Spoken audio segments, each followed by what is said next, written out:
and are just some of the words that you may hear in today's podcast. Enjoy!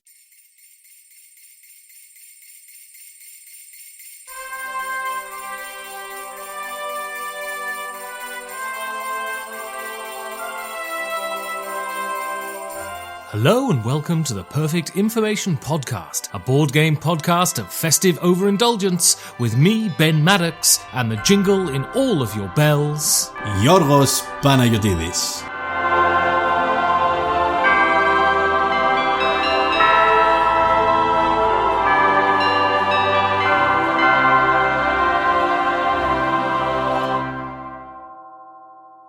Ho, ho, ho, Georgios. No misogynistic jokes. It's our second Christmas together. Yes, that's misogynistic enough. Yeah, I mean, us two in a room.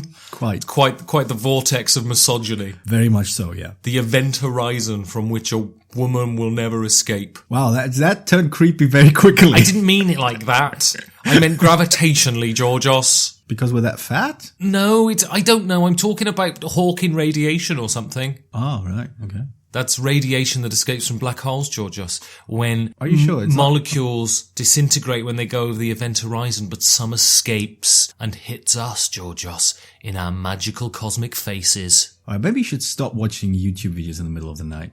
That's right, but I can't sleep. Because when I have such thoughts in my brain... Do what every male, listener does. What's that? Lock yourself up in the restroom and masturbate. I don't masturbate, Georgios. Clearly. This is Christmas, Georgios. Don't sully the Christmas message with your onanism fixation. I do not believe... See, I've admitted a lot of lies on this podcast, but I refuse to let the comment that you do not masturbate go. Listeners, get on the guild. Tell us what you think. I mean, I don't think I sound like a wanker, do you? I think it's pretty fair to say I sound alright. In the spirit of Christmas, do think about the question whether Ben does or does not masturbate, because nothing says Christmas like a lot of white stuff on trees. And the thought of my O-face mixed with the guilt shooting through my eyes. Guilt, yes, okay. So anyway, it's Christmas. Clearly. I think we've established that by the way we talked about it. The snow is on the trees. The robins are dancing across the snowdrifts. Just a few scant weeks before they starve to death for want of food. Man, we are getting dark quickly today. Good King Wenceslas is looking on the feast of Stephen. Stephen, real fat bloke, loves eating, apparently. And we're going to talk about what makes Christmas, and how board gaming can give us, in the words of Wizard, Christmas every day, Georgios. Yes, more or less. We are going to talk about Christmas and board games and try to sort of awkwardly push them together so we can talk about them on this podcast. It's not awkward, Georgios. It's smooth like butter. Yes, or Jell-O. Firstly, it's jelly. Secondly, jelly isn't so much smooth as wobbly lobbly. All right. So, we researched and we went on a website and we looked at the values of Christmas and what they mean to a certain website. I can't remember what website it was, but those people... Probably Christians for Christmas. Probably. Yeah. Well, whatever website it was, that defines what the spirit of Christmas is, and you can't gainsay us on this. Yes. And we looked at certain aspects that they said, and we're going to map them over to board gaming and discuss how board gaming can bring a little bit of Christmas into all of your hard, stony hearts. Yes, we are basically the ghosts of Christmas ludologically? That's right. Ludologically, yeah. I think we should stop. I should probably stop making, promotions for other podcasts. The ghost wears like a black and white robe with... Racist. I don't even know how to respond to that, Georgios. with pictures of D20s and meeples and Steffenfeld. He's got the Steffenfeld face. Yeah, he cut it off and wears it as a mask. As a mask. It's a grisly Christmas spirit. But anyway, so there are certain aspects, and we're going to talk about this. I've said this like 9 times, so obviously this bit's going to get cut because I've literally said the same fucking thing like 29 times. Yes, you have. So, okay, the first aspect I think is very obvious how this is a direct analogue to gaming, right? It's sort of the soul of what gaming is. Consumerism. Actually, that's very apt because people talk about buying shit all the time. But no, we're not crude consumerists on this show. No, but do stay tuned for our buyer's guide at the end of the show. Oh yes, we're going to do a buyer's guide at the end of the show. Because we're hypocrites. Yeah, and it's going to be absolutely, what's the word I'm looking for, Georgios? I think instructive. Indispensable. That as well. For your Christmas board game buying needs. Anyway, so the first aspect, Georgios, is togetherness. Mm-hmm. Explain how you feel togetherness is apt to gaming. Well, basically, one thing I keep bringing up in all these podcasts, because I have a very, very limited set of original thoughts, and this isn't one of them, is that gaming is at its core a social act. It is a way of acting socially with the people you play with. You sit down, you play a game, you engage in a social experience. And as such, as you play, you share experiences. You sort of build the foundation to certain relationships, because that's what it's all about at the end. You share experiences, and that's how relationships grow. It doesn't matter what kind of experiences they are.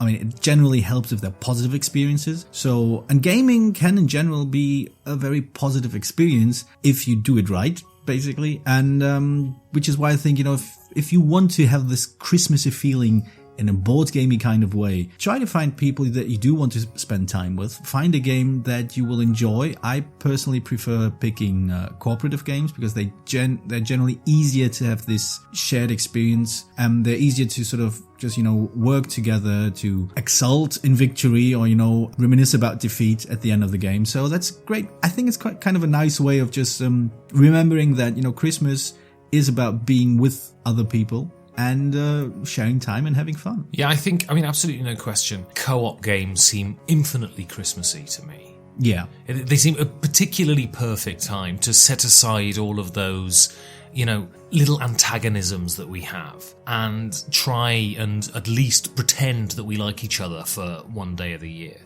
But gaming has taken on a different complexion for me this year. I've had something of a transformation, which is interesting, because I constantly said, I don't play games with friends. Right. I play games with people who I play games with. Right, yeah. And that has changed slightly. Okay. There's a few people now who I play games with that I would consider friends, that I meet outside of a gaming context now. Just sitting, having a coffee, having a chat.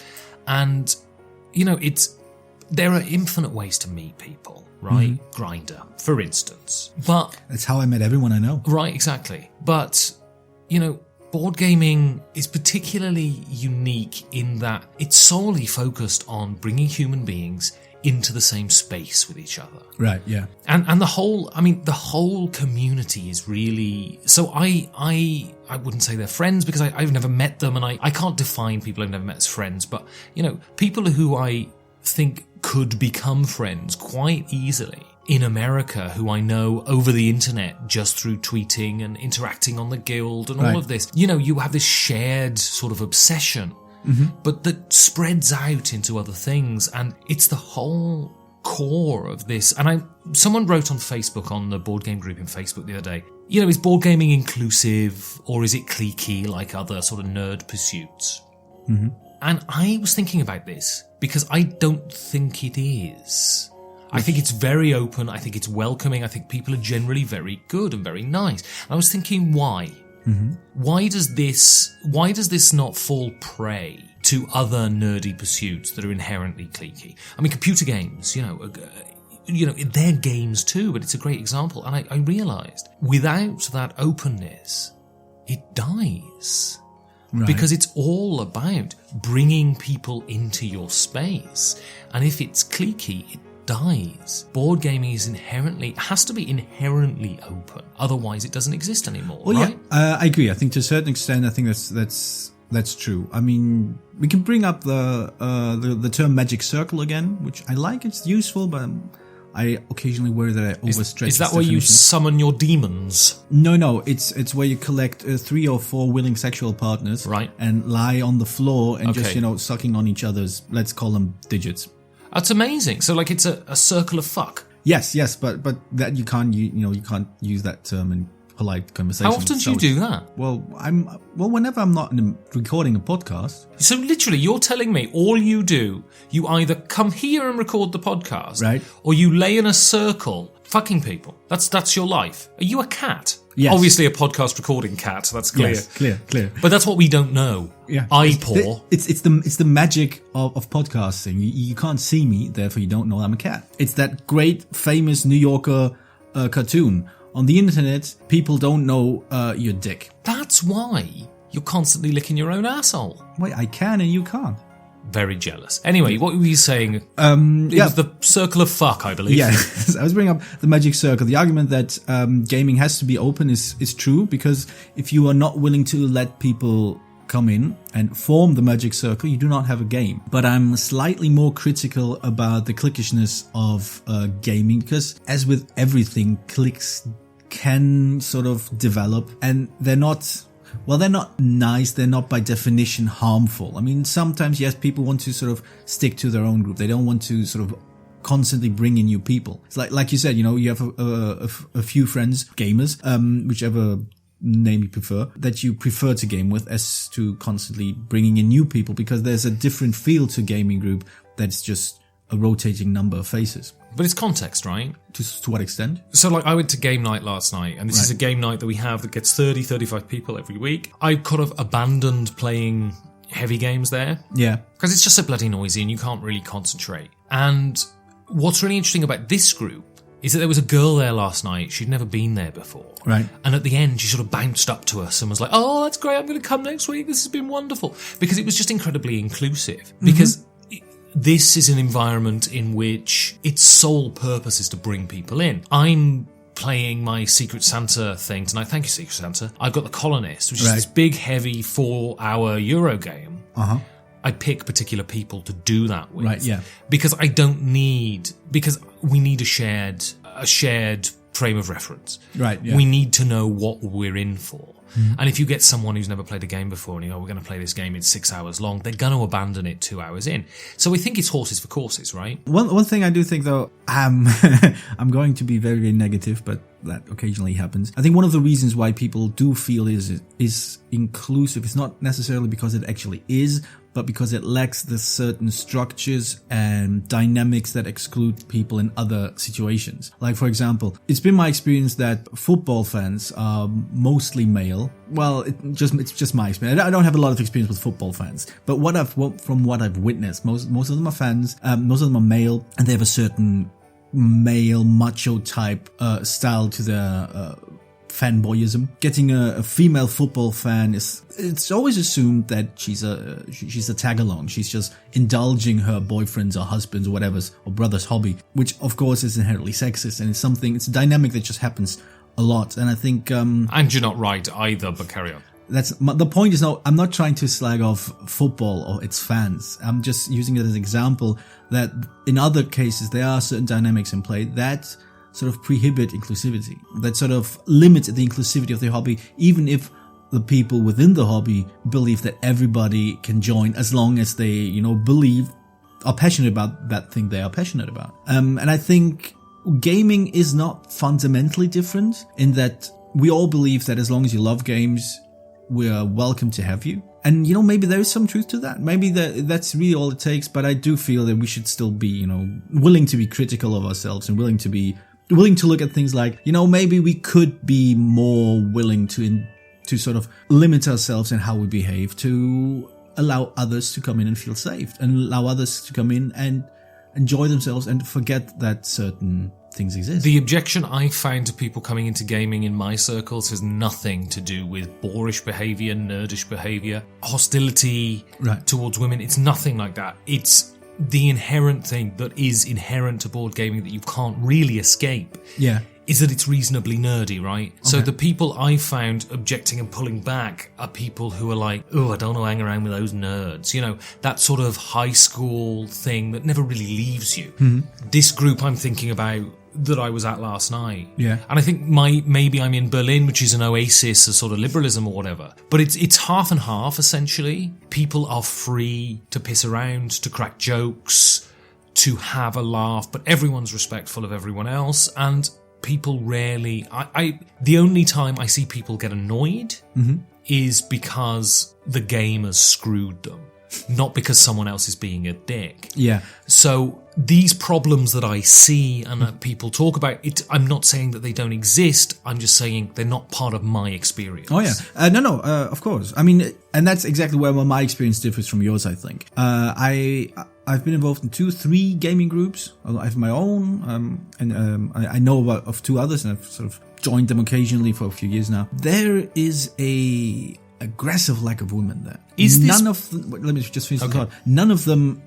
None of these people actually have exhibit any sort of aggressively sexist standards, any sort of behavior that I would immediately recognize as making women uncomfortable. But that doesn't mean that it's not there. I have actually talked to some of the women who used to join me in my weekly gaming group and occasionally sort of stopped coming. And the point was basically, in that case, she was the only woman in the group, and she felt very aware of that. And even if we don't intend to, even if we as male gamers don't want to sort of make a big deal out of having like a mixed group there, it's still there. It's still something that maybe just I don't know. I may be wrong, right? But you've been doing this thing longer than me. Mm-hmm. And I guess these groups were formed before the sort of explosion in popularity in games, before it became it was much more of a niche thing, less acceptable. Men tend to gravitate towards these super nerdy things generally because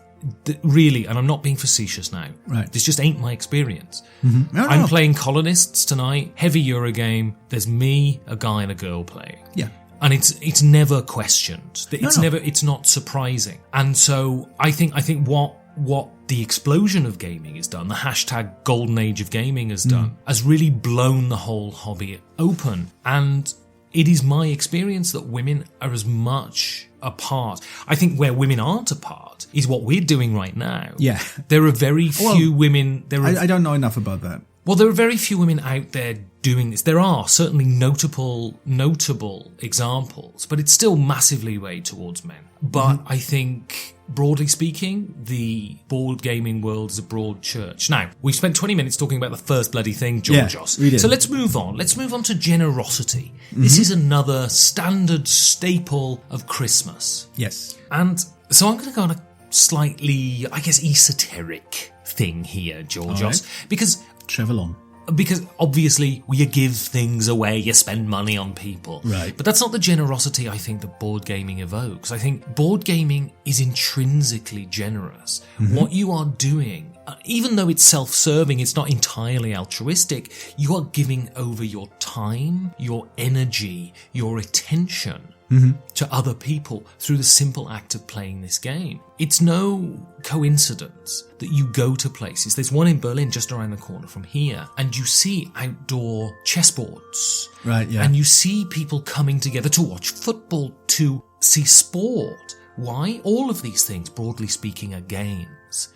Because games are very much the way human beings collectively enjoy company. Right? I think so, yeah. I think games generally are a very interesting cultural phenomenon that I do believe constitutes some sort of communal identity. You gather around certain spectacles, certain games, you experience them together either because you're part of it or because you're a spectator, and that sort of forms a certain identity that denotes that you are part of the group, that sort of makes you a group. And I think the way to best sort of, not personify, but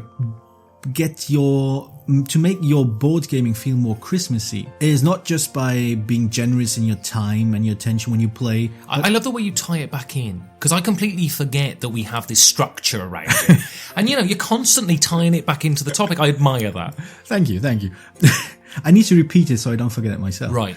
Like I just forgot my train of thought. Oh, there you go. You didn't forget it, Georgios. I got your train of thought and I pushed it off the tracks down into a ravine, Georgios. Pretty much. So beyond focusing on the act of play, beyond spending time and being attentive to the act of play, let's not forget that there's a layer on top of gaming. And I'm not just talking about, socially talking about the weather and how much you've had to drink, but, there is table talk. And table talk, I believe, is an intrinsic part of the gaming experience, of the social element of gaming. And personally, I love talking to people about games as I play them. So I'm a huge fan of trash talking, like really humorous trash talking. I enjoy negotiating games to a certain extent. And what I'm trying to say is, if you do want to make your gaming feel Christmassy, be aware that there's a person sitting across from you who you're playing a game with. It's not just your opponent, it's a friend, at least for the duration of the game. And there's a reason why we came together to play this game. There's something we get out of it. And the only way to actually appreciate and acknowledge it is to chat with people, is to talk about them, not about them, to talk with them, to just, use this opportunity to connect outside of, I moved my worker here, now you can't go there, nina. To basically, be social when you game, and don't just stare at your board and go, I get 4 points. Why do people get annoyed in games? Why do certain acts wind people up? If only there was a series that delved into these questions that we had released. Stop pimping your own stuff. I was having a thought then, and you just selfishly pimped your own stuff. I do, yes. That's the etiquette section, small slices of perfection, found on the Perfect Information feed. I play a waitress. And it's why people get angry is because people shut down their generosity. I'll use this example because I use this example all the time. That terrible game of Blood Rage I played where the lad knew all the fucking rules and told us the rules but didn't tell us any of the tactics and ran away with it, right? That is a singularly ungenerous act, right? Yeah. That is the opposite of generosity. That is hoarding all the knowledge to yourself. In this game of Through the Ages, where they didn't tell me about any of the events and then I ended up getting screwed. It's not a generous act. It's hoarding it for yourself. And what we implicitly understand gaming to be an exchange of attention and a generous exchange of competition, and doing that hits us somewhere in the hind brain. It makes us think this is not right, this doesn't jive, because I think fundamentally games, winning and losing, you should aspire to win or lose, but winning and losing aren't the important thing. The generous exchange of each other's time and attention is what gaming is, right? Yes, and I think I would expand on this idea of not just being not generous with knowledge, but clumsily, you're not sharing the fun. You're keeping it all to yourself because you're the only one who lets themselves have fun. Everybody else has to suffer, so you have fun. And that's, like you said, the opposite of generosity. What you're trying to do on a Christmas-themed game night is to share the fun, is to sort of make sure that when you play the game, everybody else has fun. If that means, and I'm going to be very, very controversial here, and I'm aware of that, if that means playing suboptimally, if that means maybe even throwing the game at the end, because really, who cares? If that, then so be it. I mean, there's nothing inherently wrong with not caring about winning or losing before the game ends, just because you realize everybody's having a good time. You service the event of gaming, not the game itself. Right, yes. And, it's really interesting, because if you think about, we assume now that playing on your own, competing against a machine or a system is a sort of viable thing, right? Yeah. With the advent of computer games. Yeah. And we think this is kind of what gaming is. Most people are gamers to some degree. Right, yeah. Whether that be sitting down to play Twilight Imperium or Candy Crush on their phone. Most people play games, right? Yes. But it's only, basically, Patience, the card game, Solitaire, was the only bloody solo game for hundreds of years, right? Actually, sitting around a table, playing games with people, exchanging competition is the default state of gaming. Yes. Not sitting on your own with an earpiece, having a fucking 16-year-old lad tell you he's going to castrate you or something. And I think that seems inherently festive to me. And inherently vindicates why board gaming is so valuable and why everyone can extract something from it, because we are homo ludens. Yeah. We do define ourselves by play, and all of these constrictions and saying, oh, it's nerdy, take away from the fact that this is what you're naturally predisposed to do. Yeah. And I think that generosity of spirit is vital to gaming and vital to feeling part of a human society. Okay, let's go to simplicity. Because I think Christmas isn't simple. Is it? It's a misnomer that Christmas is inherently simple. It's stressful. It's about juggling and negotiating what you're going to get for people. It's about having strange situations where divorcees come to your Christmas party and you're thinking, what the hell are you bloody doing here? You know? Yes. I'm looking forward to that day. And I think part of the reason I got into gaming is because the world's messy and it's complex and it's difficult. And, there are macro things that shouldn't really affect you, but they do. Yeah. And there are micro things that pierce you to your very core. There's something about the tactile simplicity of grabbing something, moving it, and having not a material gain for this, just a cerebral shot of serotonin that is incredibly affirming and escapism in the best possible way, right? Oh yeah, no, I agree. It's escapism in its most, let's say, healthy form, not as an avoidance of reality, of the harshness, the chaos of everyday life, but as an extension to it. You sort of go beyond the tangible, the banal, the humdrum and the annoying, and move into some place that's, that is simpler, because it just gives you that's the feeling I have when I think of Christmas. There's certain calm, relaxing atmosphere of being with your family. Even though when we're Greeks, we yell a lot. Even when we're not arguing, we just, we're loud. But there's something familiar, there's something calming about it. And I think the point you brought up earlier about Christmas not being simple, I think the ritual of Christmas, I agree, is very complicated. The cultural ladder you have to start to sort of climb to get a Christmas party, or to get a proper Christmas celebration going. Very, very annoying, very complicated. Everybody hates it. But the moment when Christmas is actually there, when you get to that where you sit down and feast, or exchange gifts, that's the moment where everything sort of goes away. Where it's just, this simple act of giving. It's just, we're focused on the small act of giving, on the small act of sharing. And it's this reminder that at the end of the day, these small acts are something that binds us all together, that makes us sort of feel connected, and gives us this calm of, going, this isn't so bad. I have friends, I have family, I have people I care for or care about, and there are people who feel the same way about me, and that's something very nice, and it's a feeling that you occasionally need to be reminded of after all the stresses that go on in the first 3 weeks of December. Absolutely. And why are board games these classic things to do at Christmas? Because I think people recognize that the rest of the year they stumble through blinkered and obsessed with these myriad of tiny issues. Right. And Christmas is about that simple exchange of humanity.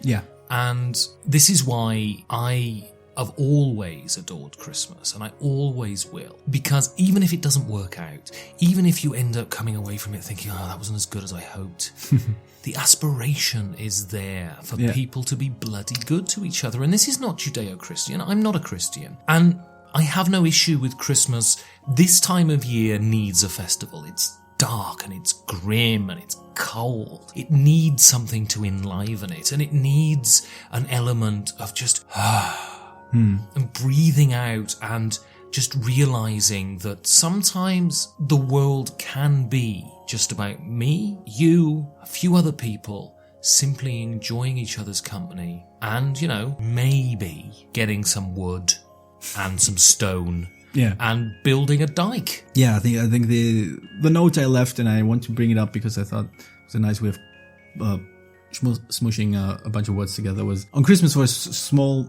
short period of time, you get to exchange the overwhelming reality of life with a meaningful interaction with a few people. Right. And that's nice. That's good. And we should try and do that. Okay, so the last one is gratefulness. Yes. Now, Georgios has written a statement in the show notes here. I don't want to pull the curtain back, but I found it to be quite the understatement. Yes. It's been less than a stellar year, he said. I agree. I mean, a lot of things happened. I mean, there was lots of people died. Bowie. Well, yeah. Somebody else, I guess. Snape. Well, is that where you are? Excellent. Yeah, lots of people died. You had Brexit, which was basically Britain dying. I believe it's called a shitstorm, Georgios, is the scientific term. I mean, we had the US elections, which was Sanity dying. That was a If Brexit was a shitstorm, the US election was diarrhea in a fan. You're just standing with your buttocks above a fan and just diarrheaing onto the fan when it's on its strongest setting, Georgios. Pretty much, yeah. You seem to have a lot of experience with that. Are you an actor, right? I used to be a conceptual artist, Georgios. Is that what they call it now? Der Scheissmeister was my handle, and I was very successful for a brief amount of time until the health and safety people came round the kebab house. So they didn't appreciate it. But yeah, you're right. It's not been the best of years, and I think it's become a meme of its own to just, go how awful 2016 has been. And I'm sure 2017 will be so much better. I mean, without opening doors, for me, it's been a very, very difficult year. Right. Hands down, the hardest year I've had in my life, I think I can say. Oh, wow. Things have happened that I'm not going to go into here because, quite frankly, I don't know any of you people. But when so many constants, whether they be personal, whether they be social, this notion that a man who can stand in front of a room of people and openly mock a disabled person can be voted into president of the United States. And I just want to say this because I've been thinking about this. If anyone here who listens to this voted for Trump, what you have done is an immoral act. It is an immoral act. You have allowed a narcissist into the most powerful position in the world, and you should be ashamed anyway. But apart from that, when so many constants have fallen away from me in my life in this year, board gaming has remained there. That, when it's possible to retreat back into, solitude and to sit staring at walls instead of engaging with people, board gaming has been there to get me into the world. To keep me in the world when it's so easy to fall away from it. And that is something to be intensely grateful for, I think. Absolutely. I mean, it's been a rough year for me as well. I mean, I lost my favorite spoon. Yeah. You loved Spoonie as well, didn't you? I do. Yeah. But about gratefulness... You're a twat. You're a twat. Can I just say, can the audience all just write into the guild, please, and just say, I was being really heartfelt there, and then he talked about fucking Spoonie. Oh, Spoonie, where art thou? Oh, there he is. Oh, excellent. Oh, 2016 is fine then. Oh, well, he's found Spoonie. Let's all give a round of applause for Spoonie. I know, but seriously, yeah, it's not been great. Yeah, board gaming is a hobby we pursue because we like it, because we enjoy it, and I think we should be grateful for the fact that these moments that we can spend with friends, they are not as self-explanatory, they're not as natural, they're not as easy to come by as we sometimes believe. They are special, even if you do have a weekly gaming group. It's still something to remind yourself that these things, you shouldn't take these moments for granted. They can change, they can fall away. Your situation can change. I mean, not yours personally, but mine. But just generally, your life can change suddenly, unexpectedly, for good, but also for bad. Just, enjoy the small moments you have with friends and family, doing something you love, because who knows when you're going to be able to do that again. Everything gets subsumed into normality. Yeah. Everything becomes sort of overlaid with this film of sort of getting through your life, right? And if Christmas is anything, it's a time for reflection. And it's a time to count, and I'm using this as a non-religious term, it's a time to count your blessings and make that sort of moral accounting that you do that tells you what you have that's good and what you have that's bad. And I think almost unconditionally, apart from the pedantry, which quite honestly makes me want to stab people, board gaming is a universal good in my life, and it's opened so many doors into relationships with people, and I truly believe that we as humans are defined by our interactions with others, and board gaming, it's hardwired into board gaming to facilitate that. So Georgios, just to wrap up, the final sort of aspect of Christmas. Yeah. What do you hope for? I used to say more of the same. Great. Well, we're going to have Steve Bannon next year. He's still going to be here, probably. No, I think what I hope for is you might not have noticed, and that's understating it, I can be a very arrogant prick, and I'm going to be one right now. I do hope for more people to grow up, both figuratively and literally, and to just, be accountable for their actions, be respectful, just generally be more responsible, because even though it's easy to think you're just responsible for yourself, you're also responsible for how your actions affect others. And I'm kind of hoping, I'm aware that I'm just talking about board games here, but even in these tiny moments, recognizing that what you do affects others and at least considering it instead of going, I want this, therefore I will do this. It's a small, tiny step just to keep in mind, what I do affects others, and maybe, hold back for a second, because do you really need to do this one thing? Do you really need to buy this one thing? Do you really need to let go, to sort of unleash your anger because you're upset about something at this very moment? Just these small interactions matter so much. They add up during your day. The way people deal with you, the way they address you, the way they treat you, the way they don't ignore you, all these things add up. And and if you really want to do something nice because you feel Christmassy, try to keep in mind that how you act towards others does affect their day and does change them every day. My hope is that in times, it's a hoary old cliche, but in the times of greatest need, people come together. And I hope that 2017 will prove that. And I hope that people will sit back over the festive period and they will reflect on how decisions have been made that have been negative and work on how to fix them. And finally, I hope that one day I'll win a bloody game against Georgios. Oh, well, let's not be, let's be realistic. That's Wizards of Oz shit.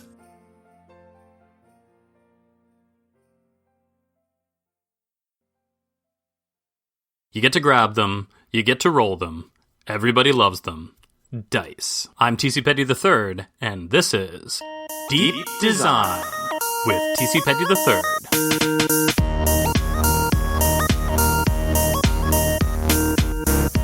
The history of dice.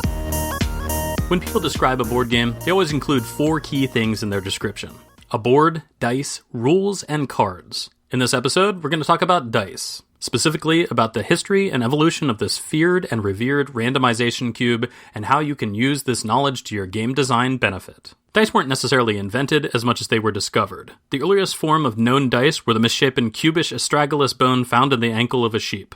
The bone had 4 clear sides with a bumpy rounded end that was rarely rolled, kind of like the odds of rolling a leaning jowler and pass the pigs. Mongolians took these bones, which they called shagai, and created several simple dice game variants, one even including a dexterity element where a bone was placed along a long board and a second bone was flicked in an attempt to collide and push the bone as far along the narrow plank as possible. The 4 sides of these dice did not have pips or numbers assigned to them, but each side was given a distinct animal name based on the abstract interpretation of the innate imperfections in the bone itself. Interestingly, the use of dice or sticks to roll had some cultural crossover, but pops up independently in several different areas of the world. The first specifically carved cubed dice from bone had been dated to around 5000 BC in Mesopotamia.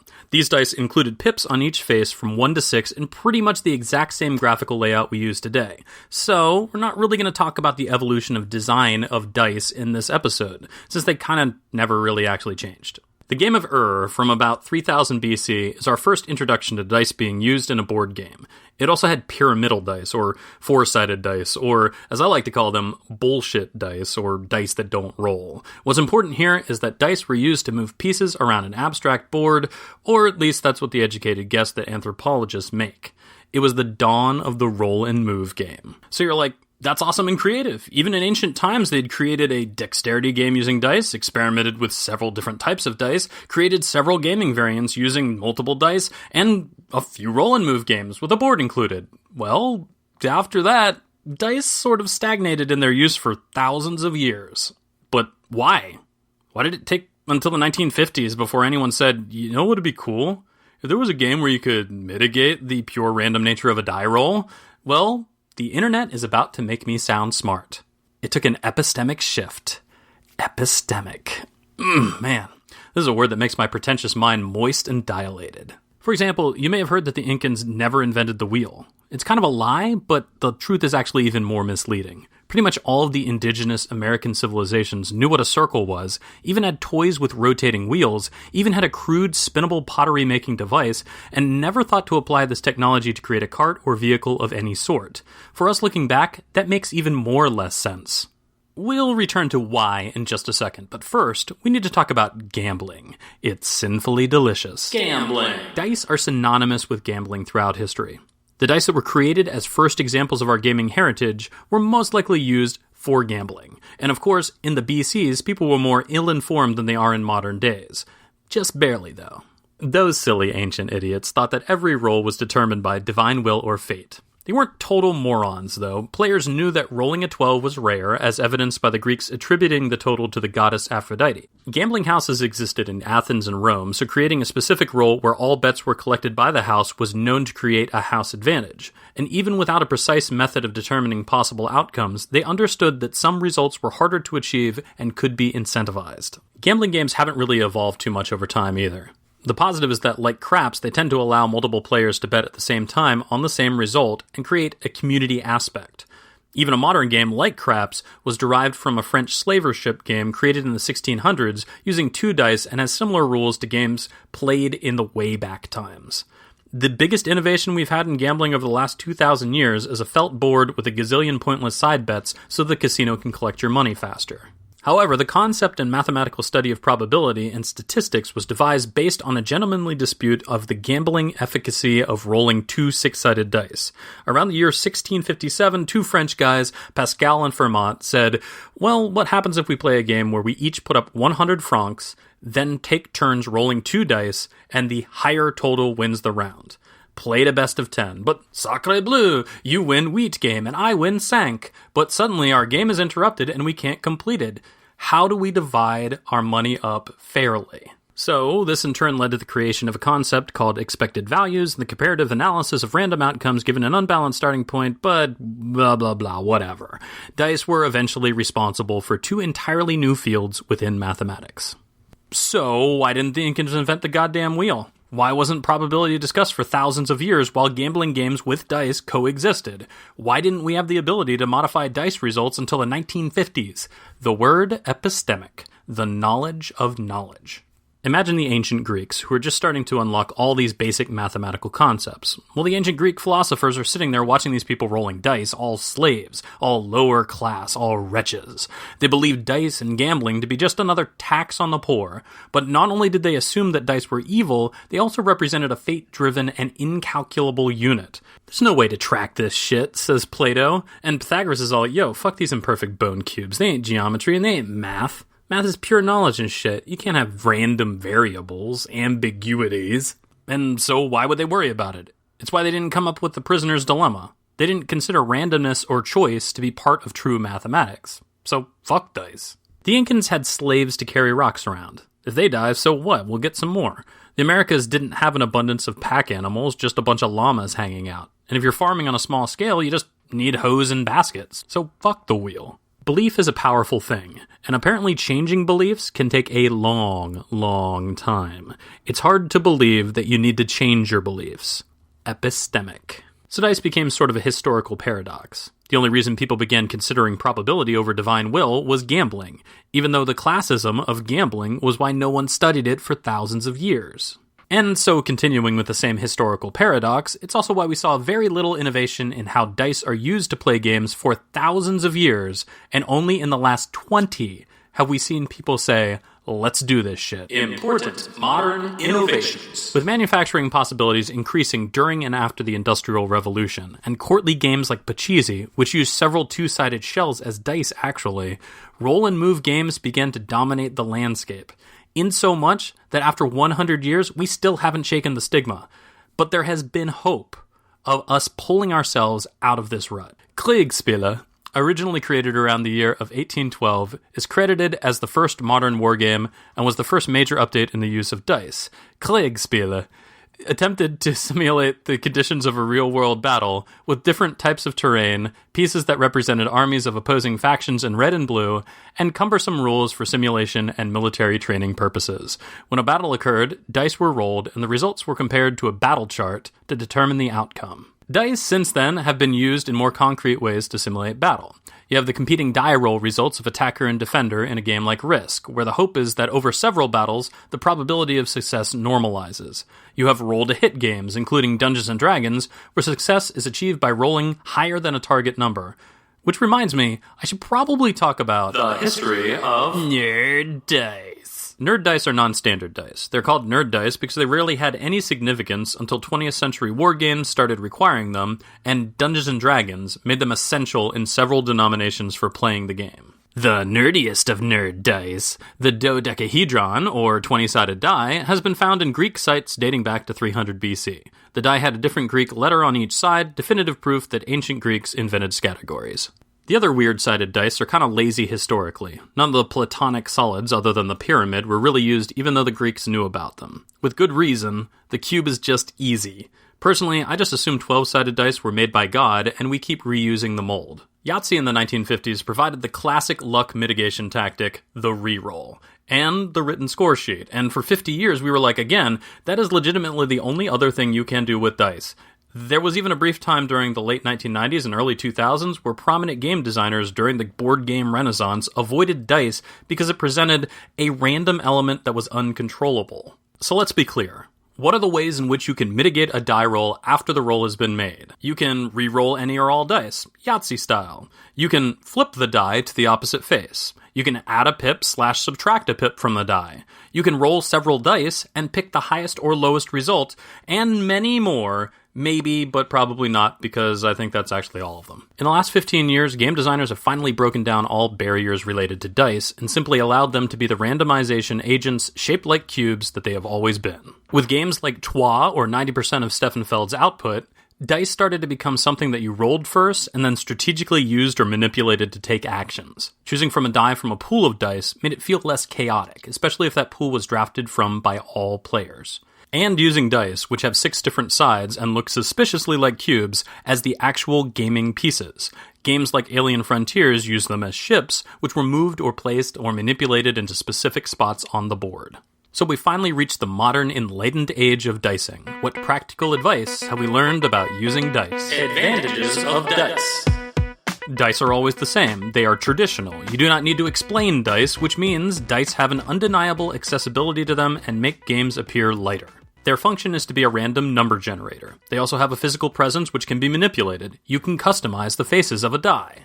Throwing more than one creates a bell curve of possible outcomes that can be incentivized or de-incentivized. Did you know that rolling 2 dice creates 21 different unique combinations? And in general, people are fascinated by randomness, and they love to roll goddamn dice. Disadvantages of dice. They're abstract, so they don't really represent anything thematically when used as a marker or playing piece, unless they're custom, but that's costly. And just like the advantage of dice is that they are random number generators, it's equally a disadvantage. There's no choice involved. And if you want to change it up, nerd dice are expensive. You probably should plan on using standard cubes. It's a restriction, but it's probably a good restriction anyway. But hey, maybe you'll do something really cool with them. I don't know. Dice are intimately related to gaming for a reason. They represent an incalculable mystique or direct interaction with gaming components, and for some, that inescapable urge to prevaricate, to control, or know the unknowable. You get to grab them. You get to roll them. You get to read several books written on gambling theories that supposedly allow you to beat a system that is known to be rigged towards the house, even though the author apparently needs to write a book on gambling to make a living. So roll them bones. Let fate decide. Dice haven't changed, but the way that we view dice has. It's a life lesson. Make sure to challenge your assumptions at every turn, because with ignorance comes bliss, and who wants to actually be happy when you could spend your time listening to me talk about cubes all day? That's true bliss. Thanks, everybody. Bye.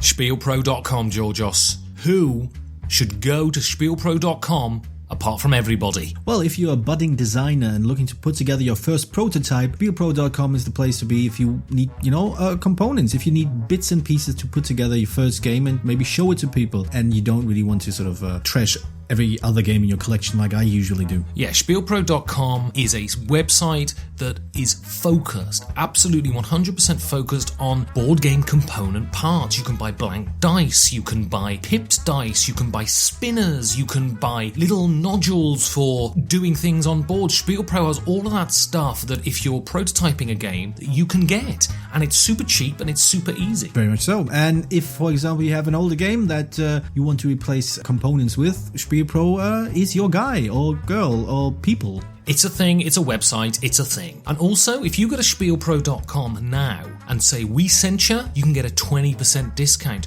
And how do they tell the good people at spielpro.com, Georgios, that we sent them? They can use a coupon code PERFECTXMAS. Perfect Xmas, that's PERFECTXMAS, Perfect Xmas. Yes, it's basically a play on Uncanny X-Men. Exactly, it's nothing to do with Christmas. No, it's or, just or website or anything. Don't put in Wolverine, because that ain't gonna work. No.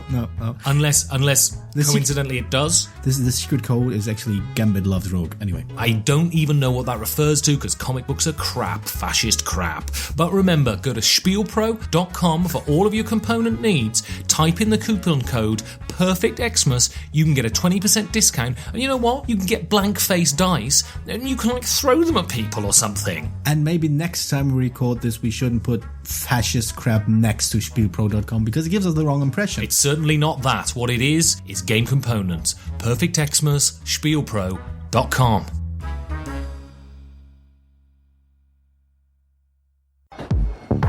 Is that your name on the list? Well, get in there then. Get to the bar and get buckled. Welcome to the guild. Oh, Georgios. Yes. I got the biggest Christmas gift I could have wished for. You got Janine's phone number again. I mean, more than that. Remember last week? No, I was in a drunken stupor. We talked about, she'd read the lyrics to my song, and we were going to meet for a coffee. Is that one that starts with, I am the man from Nantucket? I could, it just doesn't taste very nice. Oh. And, well, we went for a coffee. Oh, excellent. And we chatted, and we hadn't chatted like that for months, obviously. Yes, obviously. And, it was nice. How was the coffee? I don't drink coffee. Oh, right. So I had a slake burger. What's that? It's a mixture between a burger made from pink slime of McDonald's fame and snakes. Sounds it's this disgusting. It was served to me by a man with sleeve tattoos and a big beard and a beanie woolly hat. Well, you have to narrow it down. About 2,500 people. Every hipster burger shop, basically. Yeah, basically. And it was nice, slake. Okay. And, Janine had a triple hazelnut pumpkin potato, I think it was called. Not a frappuccino. No, well, it's this coffee, this new coffee. Right. With potato in it. They have boiled potatoes in them. It's a new thing. It's soup-offy, they call it. I hate people. Coupe. You can either get a soup-offy or a coupe. And it's like a mixture between soup and coffee. And she had one of those, and it was very nice. Yeah. She said it was lovely. She didn't have the whipped cream because she's always quite health conscious, Janine. Anyway, and that's why you put potato in your coffee. Well, exactly, vitamins. And we had a chat, and then we left, and that was it. And then she texted. That was a great. That was the best story. This is not the bloody conclusion to the story, Georgios. Let me bloody get to the end of the bloody story, Georgios. It sounded like the end to me. I mean, you got a coffee, chatted, you left. Yes. Isn't that how most of your stories end? Something else happened, Georgios. Oh, you forgot your wallet. No, well, I did, but that's not the bloody story. I always forget my wallet. That's true. I mean, basically, any shop now has a picture of me saying, check for his wallet, because I always leave my wallet everywhere I go. Yes. And anyway, I got a text, and it just said, would you come over? And I went over, obviously. And she said to me, look, I know we've had our difficulties, and I know that, we've been separated. She said, but I never stopped caring for you, and I never stopped thinking about you. All right. And she said, I'd like to reconcile. Well, that is a Christmas miracle. And then I shagged the shit out of her, Georgia. I'm not gonna lie to you. It was fucking amazing. It was amazing. And I was tempted to afterwards Stay. go, that's revenge, and then leave on my high horse. But the problem is, I have tender feelings for her, Georgios. And I think it's safe to say, me and Janine, she's looking over, she stuck her thumb up. We're back together, Georgios. Official. Thumb up where? What do you mean where? As a concept, as a relationship, Georgios, we're back together. I don't know how this is confusing for you. The thumb confused me. No, she is endorsing me telling you this. Oh, that's nice. Because, I don't know, because I'm scared shit. I don't know what I did last time, and I'm scared fucking shitless of offending her this time, so I'm walking on eggshells. Also, that was... Have you tried asking her? Well, no. Come on now. And also, it's interesting that I'm actually technically walking on eggshells because they decided for some reason that eggshells would be a nice accoutrement. Sound quality. Yeah. But, and so that was a great Christmas present, and now they're selling test tube cocktails here, Georgios, that are red and green. Festive. Very. Test tube cocktails. And, I couldn't be more Christmassy. Anyway, so... Was that the door? What? Oh my God, someone just left. That's unbelievable. We had 98 people in here, and I've only got 97. You should come back, whoever you are. Yes, we haven't found out yet. Our Stasi methods aren't quite up to snuff. Anyway, so the structure of this is going to change a little this week. It has to. Because last week, as you remember, we asked you to send us your formative gaming memories. Yes. And you sent us quite long anecdotes about those things, and we thought, rather than just praise them and disrespect your effort, we're going to give this entire section over to you. You're going to fill us with your spiritual juice, and we're going to speak using your voices. And if that's no sign of disrespect, I don't know what is. Absolutely. So, Miss Chip, I see Miss Chip standing over you with a face of determination, Georgios, ready to fill you with his juices. All right. Oh, I've met him. Nice bloke. Take it away.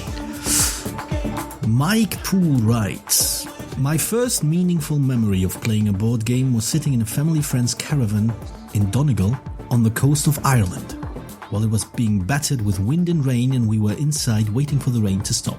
In Ireland, no chance. Playing Monopoly for the first time.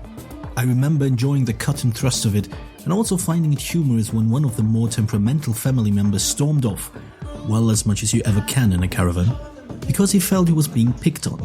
Still makes me chuckle to this day. After that, my next contact was while working where I do now, in the School of Computing and Engineering in a British university. They run several computer game design and programming courses, and as part of those, they put on a Design a Computer Game in 48 Hours event. One idle lunchtime, I was looking through the blog that related to this event, and it made mention of how video games have a lot to learn from German board games. Now, I had spent approximately 8 years of my life at school and uni studying the German language, and culture as part of that, including a year at a German university as well, and it intrigued me that I hadn't heard of this term before. Did he mean board games in the German language? What, like German Monopoly? What was so special about that? What indeed? So off I went to find out more, googling around to find out what was meant by the term, then finding and exploring Board Game Geek, then piecing together my shattered mind when I found out there were thousands of these games out there that had these things called themes that all sounded so cool.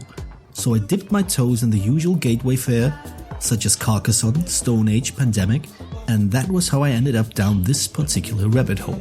Thankfully, I didn't need to kill anyone to get here, but if that rain hadn't eventually stopped during the summer holiday I had in Donegal, the inside of the caravan may well have looked like the closing scenes of Reservoir Dogs by the time we were supposed to go home. Ah, Miss Chip, those golden days of youth. Where you almost kill everyone out of rage, but you'll hold back that rage to play games. Well, I've got a story here from the doyen of British game design, Tony Boydell. And as I've met him, I'm going to do quite a good impersonation. As always. I was born in a crossfire hurricane under a wandering star, crossed out in a former council house in Malpass, South Wales. Being in sight of the M4 motorway, junction 26, instilled in me a yearning for travel that has barely abated in subsequent years. In fact, not a single day goes by without me travelling somewhere! ! The first game I ever received was Striker, a tabletop football game where the players had pressed down heads that made their legs kick, brackets. They were all right-legged as suited the bigoted 1970s British society, close brackets. I also had a magic robot quiz thing with a pointed steel wand, I think he means penis, that you could take out, overlay the answer sheet, ask the question, then pop the metal twat in the middle, and he'd magically spunk to the correct answer. I did a geek list a while back that records several further infant gaming forays, but it was Dungeons and Dragons books in the early 1980s that provided the corner to turn. See? Eternally travelling me. In the late 1980s, I was bitten by a radioactive copy of Samurai Swords, and the rest is, brackets, in my head only, history. It was a particularly vicious bite, and it turned all septic and everything, and I might even have had the day off school. Had I still been going to school at that time, which I wasn't, so probably not. It was beautiful, Tony. Quite, yeah. It's like he was right here. And if you've never met him, you could go back to... You basically met him now. Well, exactly. You could go back to our Great Designers series, where I interview him, and that sounds exactly like him. So, another person I met in the reals, George's IRL. Oh, really? Ben O'Steen. I met him at UK Games Expo 2 years ago. Cool. Are you going to read the story he gave us? Yes, I will not put on an accent because I think I sound like him already. That's true. I met him. True. You sound exactly like him. Definitely. So, Ben writes. No, he doesn't. I didn't write this. Ben wrote it. Carry on, Georgios. This joke is over. It's Ben over. Not long after I was born, they destroyed the hospital I was born at. I guess they didn't want to make the same mistake twice. My mother moved often and I mostly kept up with her, though I got waylaid by winning an assisted place at a boarding school. I think I wanted to give me a place I didn't have to move away from. My first tabletop memories are from games I bought at boot sales. Did I mention the boot sales? My family used to run a stall on occasion, which meant 3 a.m. wake-ups, crap tea in the dark while piling crap onto a wooden cart, for a better word. Anyway, I managed to pick up classic like SPIVs and a copy of the Red Box Dungeons and Dragons role-playing game. I had none of the fancy dice, so I cut squares from a cereal packet, numbered them with the faces of the dice, and put them into coffee filters to simulate dice, because beggars can't be choosers. Took me a lot of work, and inevitably the whole set of gamers were lost in a move after 2 burglaries. So I got me some schooling and I got a mostly useless degree in chemistry, the letters are handy, and played a lot of video games. I rediscovered physical games a number of years ago, starting with Small World and Ticket to Ride. My shelves now creak with more games than I have on my Steam account, which I'd say makes me more board gamer than not. It's lovely, Ben. He made me a 3D printed meeple. He did? He did. Is it just as anatomically incorrect as you are? Yes. Excellent. It also doesn't have a wee. Yes. Okay, so we have an American here. Ooh. This is friend of the show, long-term contributor, an all-round male sex symbol. And about basically, stop working with us now that you're going to put on an accent. Exactly. Nicholas Mariner. And as he's American, I'm going to do the proper voice. Proper. Growing up, we had 2 choices over the summer while Mum and Dad worked. Go to our grandma's house or stay home and watch ourselves. At Grandma's, we had 2 more options on the flow chart. Watch Uncle Buck for the 18,042nd time or play the board games in her basement. She had most of the standards, but the one that still stands out in my memory was Scotland Yard. I still love that game, even though now when you mention it, some asshole will say, well, if you like hidden movement, you should try ... Kill me, that's in brackets. If we stayed home, there were more options, but to this day, I will defend with my last breath the criminally underloved VHS integrated classic Atmosphere. I heard they updated it to include a DVD, but fuck that. Records sound better as some crap, I guess. Thank you. I'll accept all the awards, thank you. Yes. I mean, with an accent like that, you could probably be some sort of ambassador for the Trump administration. Indeed. Well, it's your chance to do an American accent now, Georgios. We have Phil. We have Phil, yeah. What did Phil say? Before I dive into, you can't tell by the recording, but we just spent 4 hours practicing my new American accent. And it's incredible. It is pretty good. Ben told me everything he knows, so I think... and then for the other 3 hours, 59 minutes, we talked about ladies. Which we're prone to do. Right. American accent, I think we're going for Jersey here. Yep, Jersey, good. Right. Someone brought TSR's top secret role-playing games to the cafeteria during lunch one day during 6th grade. We started playing every day at lunch, and it ballooned from there. Short but sweet, Phil. Short but sweet. Which is. You've been hearing this a lot, I know, but it's how people who've met you in person describe you, Phil. Short but sweet. Actually, I was making a joke about you and Janine, but yeah, go ahead. So I have Jason Lees, MRSA Major. He's another American, Georgios. So I might do another American accent from my palette of accents, Georgios. Go right ahead. While I was working my way through college, I had a co-worker neighbour who run the casual magic nights at a local comic shop. Thing was, he didn't drive, and the local comic shop wasn't super local.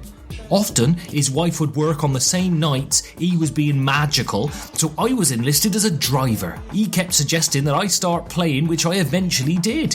Over the years, I got more into the tournament scene, even got myself in the top 100 in the state amongst ranked players.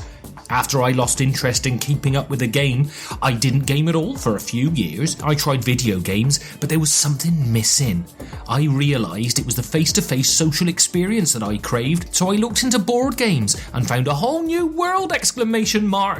From Magic to Munchkin to Crunchy Euros. I could basically, smell the air of the prairie there. Exactly, the prairie. Yeah. Because that's where you put the emphasis on that word. Exactly. So, Michael Lippert. Oh, he's Norwegian, Georgios. I can't wait for your Norwegian accent. Norwegian? That's a Norwegian, or is that Denmark? I believe that's Danish, yeah. Oh, they're all the bloody same, aren't they? Scandinavian, yeah. I think, we didn't have quite as much time as we did for the American accent, so I'll just try to wing it. H.A.Tish. Playing Derby. Original title, Jägersro. For the first time one Christmas day with my family. A game experience that included taking loans, paying interests, betting on your horse, having your horse go lame, not having the lame horse insured before the accident, and hence going bankrupt. Sorry, that just sounds like a brilliant game. That's nightmarish, isn't it? 8 years old me had a hard time grasping a very complex and dense game, but boy did I love the promise of depth of this game. I lost miserably the first 3 times we played, but wanted to play the game almost each weekend following this Christmas. Or even that Christmas. Age 11-ish. My grandmother brought home a box of magic cards for me from a trip to the UK. I hardly understood the convoluted English terms in the rulebook as an 11-year-old little Viking, but that did not stop me and my friends from playing the game. Trying to grok the complex rules led to several major revisions of how we played the game as our English and logical skills improved. But the enticing fantasy universe, the beautiful artwork, the baffling number of options, and the idea of making a deck perfect for beating my mates' decks had us playing for years. After a small pause in my Magic gaming, I now meet with a bunch of friends each month to play very casual Magic and drink gin. Funny how my fondest formative board game memories involve a semi-masochistic fascination of complexity, much like my choice of going for a degree in applied mathematics. I get the impression that most of the people who listen to our show, Georgios, are much more intelligent than me. Huh? Chemistry degrees, advanced mathematics degrees, Miss Chip is like a computer guru, Tony Boydell is an IT specialist, I hear Phil is a Wall Street banker or something. Something, yeah. Yes, I think the joke we've scripted here was, yes, you're right, Ben. Isn't that funny? God, I haven't been reading the script, Georgios. God damn it. Okay, so I have the last one. This is from Matt Green, mgreen02. Couldn't get the first one or the second one on Board Game Geek. Name Matt Green, username. And this is a short one, a little piquant, a moose-boosh to end with, Georgios. Oh, those degrees really, really intimidated you, didn't they? Indeed. And Matt Green is from England, so I think I can manage this accent, Georgios. Not sure about that. 1983, age 7. The Forest of Doom got unpacked one day in my library school book sale.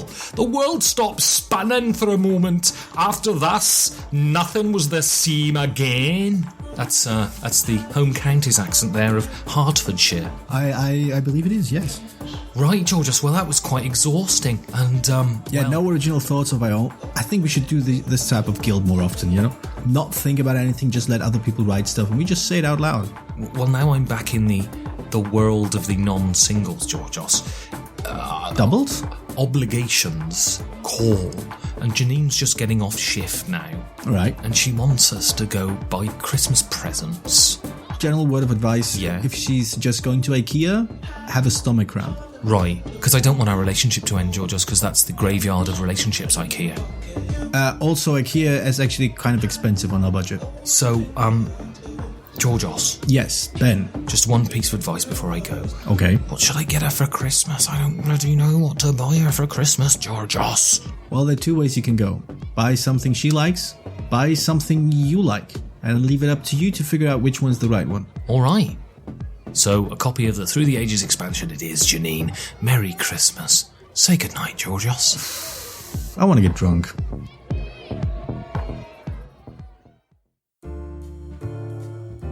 YOLO-games.com, Georgios. In the plethora of sponsorship, they stand atop the Christmas tree, shining like a star. And being there first, yeah. So, what have they got for Crambo? I'm not sure what you just said. I'm just going to pick my suggestion for what people should look up on YOLO-games.com. They have, amongst the many, many games on offer, Raptor, which we actually reviewed. We quite liked. It's a good one. A two-player game, Asymmetrical, by Bruno Cathala and Bruno Faiduti, the two Brunos, for, well, €30 basically.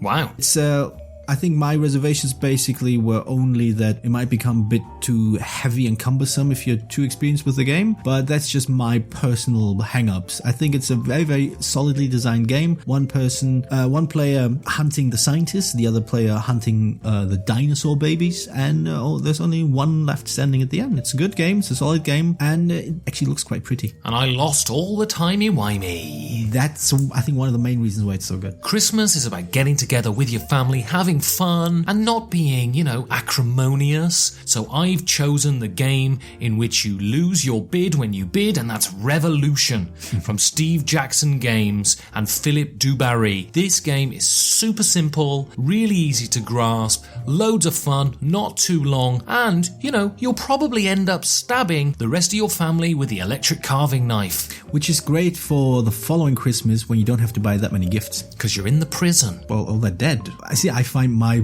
point of view far more optimistic than yours. That's very true. YOLO-games.com.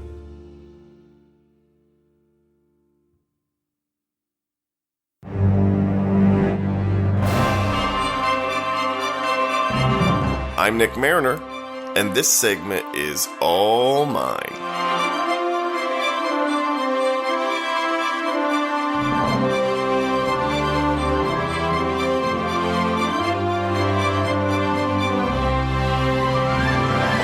Hello, everyone, and welcome back.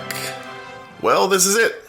We're coming up on the end of the year here as a gaming community at the Perfect Information Podcast.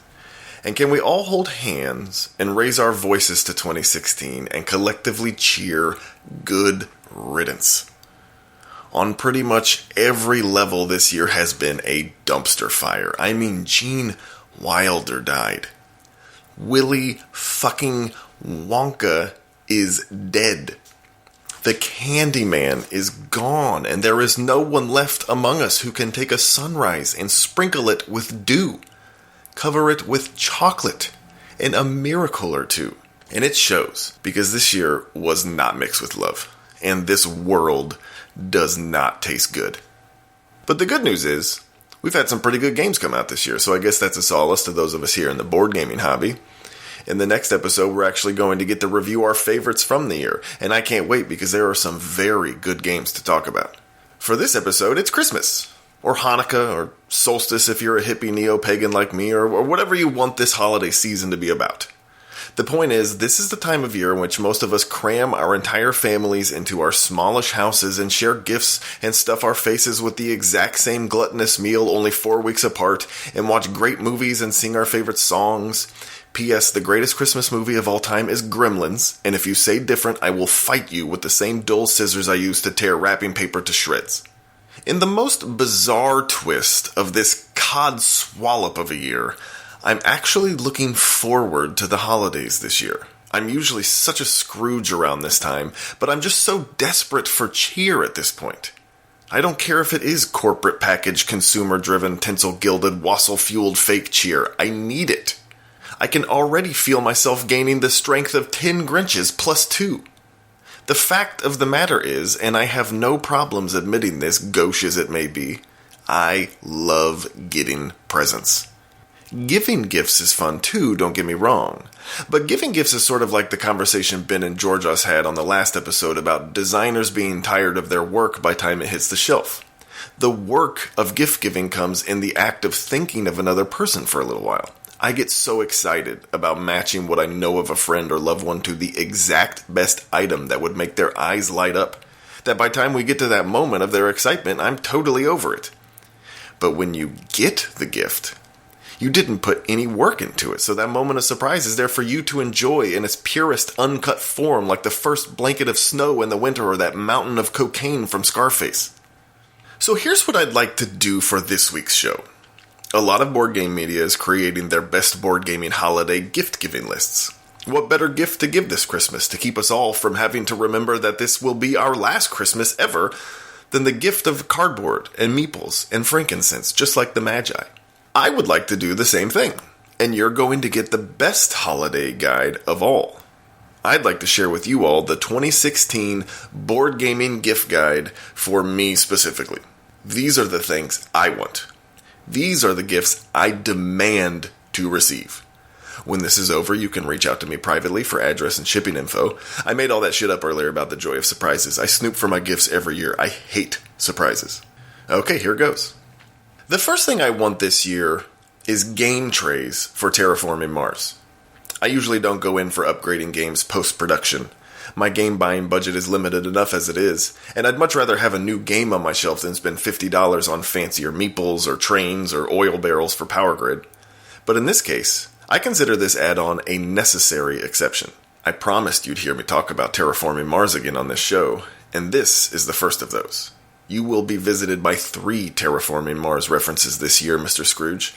This one is the spirit of terraforming yet to come, or whatever. I get that's out of order, but I needed it to fit the Christmas show theme. Here's what I'll say about Terraforming Mars on this show, since it's destined to come up on the next show as well. I play this game a lot. A lot. And for as great of a game as it is, the most consistent critique made of its production are the player mats. If you haven't played it, each player maintains their own individual mat with 6 production tracks marked by a cube in that player's color and a stall for each track to place cubes representing those resources throughout the game. The problem comes from the fact that there is no partition between the stalls or recess for the track cubes like the scythe boards, for instance. It's almost as if not every game ever made comes from a multi-million-dollar Kickstarter campaign. This particular problem gets compounded by metallic cubes for resources that are just slightly rounded, making picking them up difficult and their sliding around virtually guaranteed. So one errant bump of the table late game and your whole engine goes kablooey, and you spend 5 minutes trying to remember how many of those little bronze cubes were money and how many were plants. But because this gripe is consistent enough, quite a few savvy entrepreneurs have produced plastic overlays for the player mats that provide grooves for production tracks and bowls for resource cubes. I want these. I played this game enough that little upgrade would make an excellent gift for me. That's very thoughtful of you. Here's the next thing I want. And ready your packing peanuts, because it's a big one. Star Trek Ascendancy. I love Star Trek, as I think I've said on the show before. Wait, what? A nerdy board gamer has a crossover interest in the nerdiest, most cerebral, most celebrated science fiction television property that isn't Doctor Who of all time? Surely you heard that wrong. I do, though I love it. My pops got me hooked onto it when I was way too early in life to be concerned that it would never get me a date to prom, and I cherish that connection as much as I do the show itself. The problem is there aren't a lot of really great Star Trek games on the market, and if you say Attack Wing, I will take those scissors back out and let loose the dogs of war. I really had my hopes high for Star Trek Frontiers, and to be honest, I wasn't disappointed either. I got exactly what I wanted with that game, Mage Knight in space. There was no way that game wasn't going to work for me. I love Star Trek. I love Mage Knight. It wasn't warp drive science. But Frontiers is great because Vlada is great. And Mage Knight is great. And so that one barely counts because it was already its own system. I really want something on my shelf that feels like its own really great Star Trek game. And Ascendancy appears to be just that. It's got all the thematic set pieces of the Trek universe and seems to consist of a pretty cool mechanical system that makes it worth the time. And it's also an enormous table hog of a game, and one that'll eat up as much time as real estate. I want it. But that price tag is just too high for me to splurge on that for myself. What a perfect gift for Mariner you just thought of. The last gift on my wish list is the best kind of gift. The free kind. This one isn't an object, it's a request, but a very important one. I want 2017 to bring a universal end to unboxing videos. This practice is, without a doubt, the dumbest thing this hobby has to offer. With limited time and bandwidth, I can't think of a single reason why a 5 to 10 minute video should be devoted to showing me what's inside of a box. If it's not a goat that I just traded away a trip to Hawaii for and now get to hear that sad trombone sound, I'm not interested. Okay, I apologize. I'm lashing out a little here. It's been a hell of a year and I'm not using my I statements. I think what I'm getting at is a call to more sophisticated games commentary for our hobby moving forward.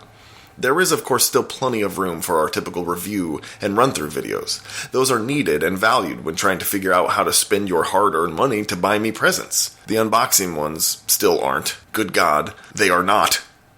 However, I think we are at the brink here of breaking through to some really insightful conversations about what it is we're all doing by spending our leisure time on something like board games. Let's speak more deeply about our pastime. Let's have those conversations about representation and gender and consumerism and social theory and all that bookish philosophical stuff that we're never going to get if we keep it surface level. I don't think you need an advanced degree or the ability to pompously drop Herbert Marcuse into conversation or anything like that. We're all here, we're all in this hobby, and we're all capable of wading into these deeper waters. It's not like it's not already happening in some circles. I think we aspire to that sort of talk on this show, he claims among the cacophony of his own trumpet being blown. They're also doing this over on the Dice Hate Me podcast. I'm willing to bet there's others too, and I'm just not thinking of them. And I am certain it's happening in private conversations at cons and game nights and on Twitter and anywhere else people take time to talk about games. So let's bring that to the forefront, when and however we can. Your final gift to me, board gamers, is a tangible shift in our journalism from review to criticism. Don't stop reviewing. Don't stop run-throughing. Don't stop believing. Please stop unboxing. And let's really dig in deep, because I like board games and talking and sitting around thinking about stuff. Join me, won't you? Okay, that's it, y'all. Happy holidays. Switching over now to watch Scrooged on Netflix because Bill Murray is the Messiah and Karen Allen's smile can erase all the hurt of this awful, awful year. I'm Nick Mariner, on Twitter at TheGoodMariner, and my board game blog is iCallYellow at iCallYellow.com. Thanks for listening. It's crass, unsophisticated, and emotionally manipulative. It's this week's review. Greetings, my friends. Today I would like to tell you about a game made by two of my countrymen, Panteles Bouboulis and Sotiris Santilas. It is called Crisis. It is an economic board game that takes place in land of Axia. Axia is also Greek for value or worth. It is very funny. Axia is in economic crisis, like Greece.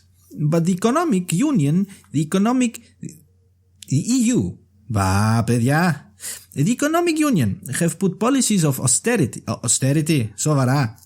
Δεν μας έχουν πρίξει τα αρχίδια με τις βλακίες σου. It's no matter. In crisis you are investors and you buy companies and industries for little money and produce goods for selling on the market for international demand or black market for lots of money. Ρε παιχνίδι είναι αυτό η διαφήμιση για το Eurogroup τώρα. Finally, when the game is over, the winner is the player with most points. But if Axia goes bankrupt, the game is over, and so is Axia. Έλεος πια, ήρθα να τους εξηγήσω παιχνίδι για να ξεφύγουμε αυτές τις μαλακίες, αλλά doesn't matter. I hope you have fun with this game. It is a little like Greek economy, if you want it to be. Yeah, skip to the end. It's the one-sentence review. A game crammed with good intentions. The only real crisis, though, is that it's so pedestrian. Crisis is a throwback to the old school of worker placement games, and it is this familiarity that keeps it from clicking.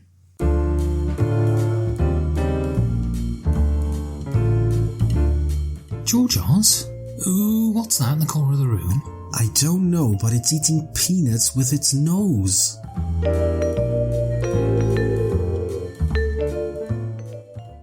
So, Georgios, how do you say elephant in the room in Greek? Elephantas στο δωμάτιο. So the elephantas do domatio. That's not bad. In this is the satire, Georgios. Mm-hmm. Part of the reason I was drawn to this game, and part of the reason I really wanted to review it, is because it seems to be in our wheelhouse. This is a game with a very strong intention. It's not just about being a game. It wants to, I think, highlight one of the great injustices of the sort of capitalist system that's happened over the last 10 years, and that's the way Greece has been treated due to its economic collapse. And so I find that concept interesting, that people are trying to transcend simply the game and bring it into something more relevant and more sort of pertinent to today's world. How do you feel that works? Not as well as I hoped it would, because I agree with you. If that was the intention, if that was what it was going to aspire to, I would have been all over the game. I feel, for whatever reasons, and I'm not going to speculate what those reasons might be, I don't think it does. And I'm not going to speculate about the reasons why it doesn't seem to aspire to do this, because I don't think it does. Because I don't think the game actually aspires to be any insight or any statement about the crisis. It's more or less using the backdrop, using the reference to all these things to sort of make it interesting and appealing. Like I said in the synopsis, the economic union, the EU, is putting in austerity policies for businesses to follow, and the game ends if the country's economy collapses and goes into the red, loses all its, whatever it's counted. And it kind of, if you just sell it like this, it sounds really clever and insightful, even just, some sort of statement. But I feel the moment you strip away these elements, there's nothing, then doesn't seem to be much left. Well, I find the issue with the satire in this game, because there are games that sort of intrinsically deal with this. I think Through the Ages is a great work of satire in many ways. But the problem with this game is I think the satire lies in the game terms and not in the game itself. Yeah. And the problem is with the game terms, you forget them. Yeah. Who uses the term exhaust in an FFG game, right? Everyone just says tap the card, right? So the game terms sort of fall away and then the game stands there on its own. So the satire is forgotten and you're just playing this economic game. Yeah. And so I think utilizing the language, the physical language, is not the most effective way to get satire through. It needs to be mechanically, because that's where games live, is in the mechanics of the games. And so I think the satire is well intentioned. And when you read the rule book, you kind of get it and go, that's clever. Yeah. But during the gameplay, it doesn't jump out to me. I agree, but I will also address the following, because that was a thought that came up when I played the second or third time. I thought maybe I'm missing it. Maybe I'm going for the obvious, and I should be looking more at the more subtle elements of the game. So I looked at the way, say, the austerity policies affect gameplay, and the truth is they don't. It's a victory point goal you need to reach, and if you reach it, you're fine. If you don't reach it, the stability of the country goes down, meaning it can hasten the game's end, but in my games, it never did. Basically, we maxed out the track by, I think, halfway through the game. And so this could be argued as some sort of satire. The austerity policies do nothing. That's not their intention, though. I don't think that's their gameplay intention, right? I don't know. I think the intention is for the austerity policy to destroy the country. I think the designers would have that intention in mind, that the country is destroyed.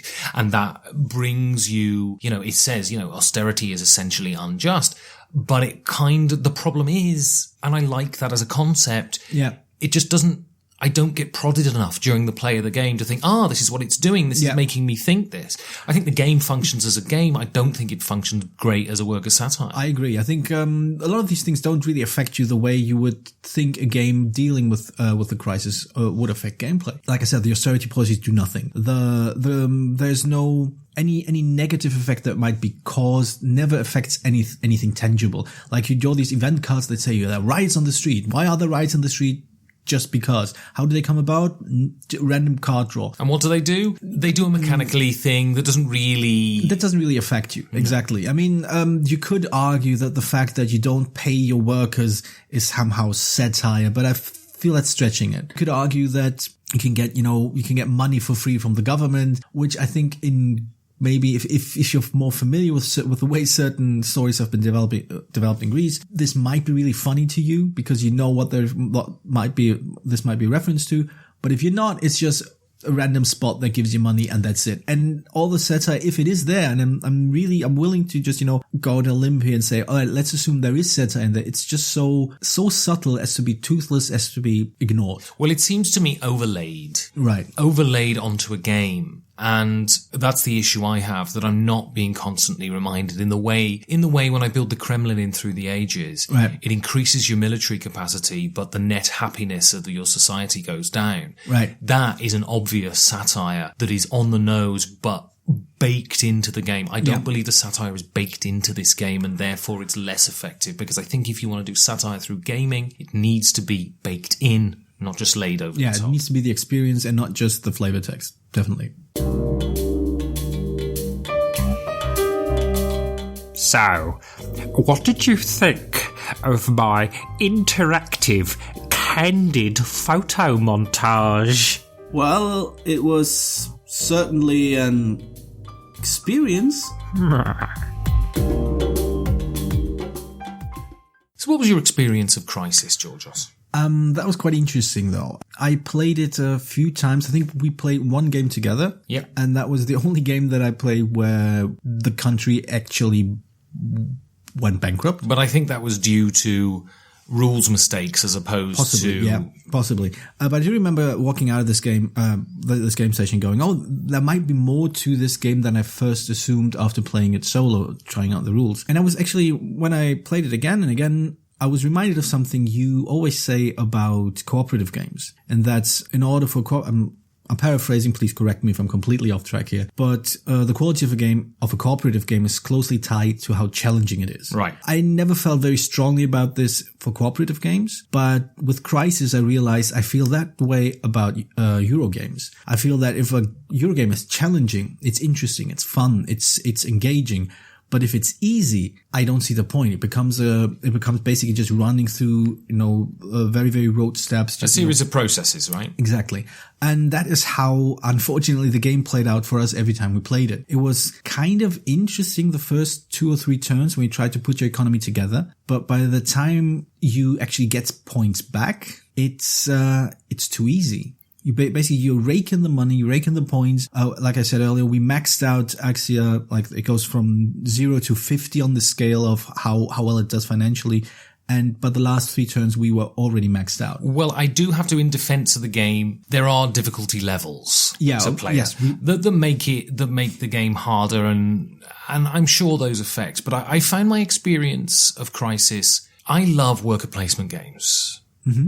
And I think just as a tactile thing, and this notion of putting something somewhere and getting something back and people blocking you and all of this, I found Crisis a little too by the numbers for me, though. Mm-hmm.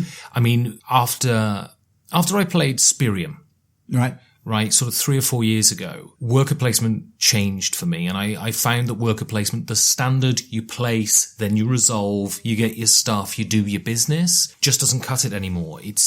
It needs to do something more interesting. Viticulture does this. Spirium, again, does this. I've got a game, Yido, which I enjoy, but it's very standard worker placement. And I find that hard now. The scales have fallen from my eyes. And I find the experience of playing... I think Crisis is a solid game that works, and I enjoyed playing it. But I couldn't fall in love with this game because it's rote for me. It's a by the numbers worker placement game, and that just doesn't cut it for me anymore. Yeah, I think it's fun and engaging at first when you're planning things out. When you're going, I need to do this, to do that, and then next turn I can do that. That part of the game I actually enjoyed. It's like the first 2-3 turns work like that. I enjoyed it as a solo play. I enjoyed it with 3 and 4 players. It was all fun. But you're right. It doesn't add anything new to it. There's nothing unusual about it. You've seen all of it before, which is not necessarily which is not necessarily a drawback in a game. Quite a few games just, repackage old mechanics, but they somehow make them work. But what Crysis seems to lack is this one spark. I don't want to say originality, but at least the one spark that makes it all sing, that makes it all go, all right, this is the special thing about Crysis. And the theme, at first, the theme seems to suggest to be that lightning spark, but like we said, it doesn't really work. And then mechanically, it. I mean, the first 3 turns are fun when you put it together, and then the second half of the game is just, going through the motions, doing the same thing over and over to generate points. Well, this is the point, I think, that the originality in Crysis should lie with the satire. Yeah. And if the satire falls flat, which I think it will for probably most people who are not intimately involved with the Greek crisis, then the game itself doesn't carry it. The game itself is fine. I think if you are a new gamer and this is your first worker placement game, you would find it challenging and interesting, and it's not a bad game. This is not what I'm trying to say. But worker placement as a mechanic has moved on. Euro games have moved on. This game is somewhere, for me, the experience I felt is like when I first started playing worker placement games from 5 years ago.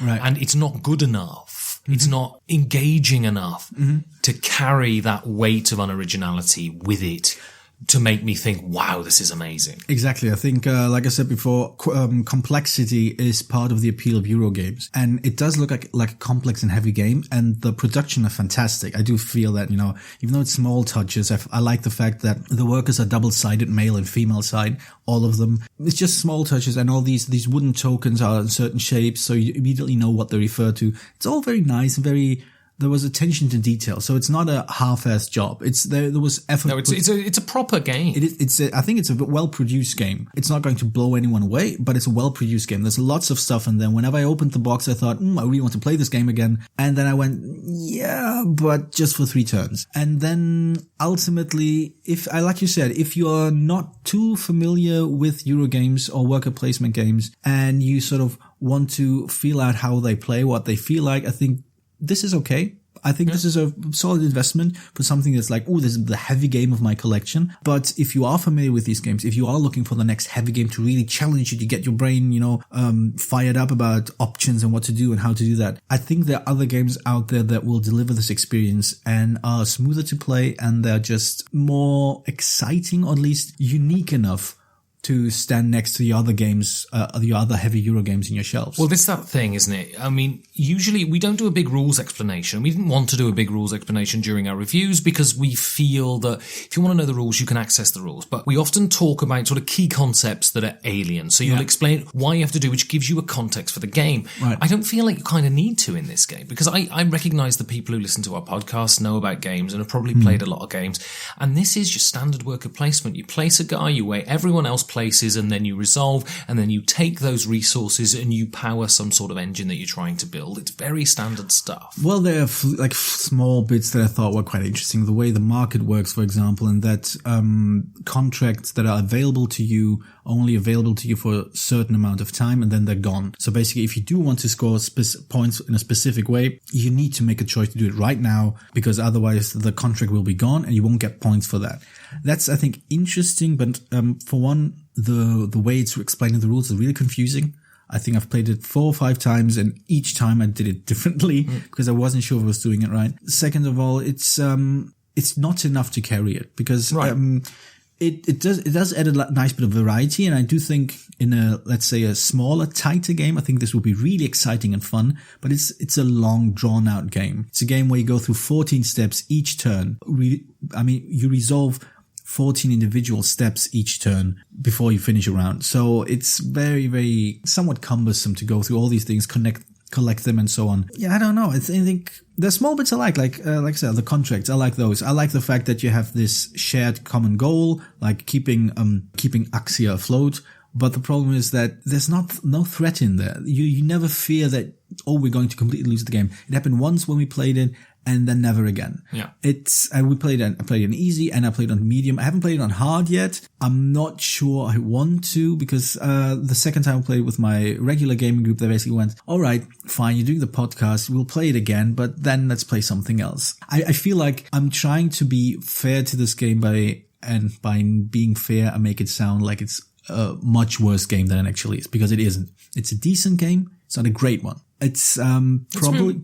Let's move on into design, and that'll kind of, I think, clarify this.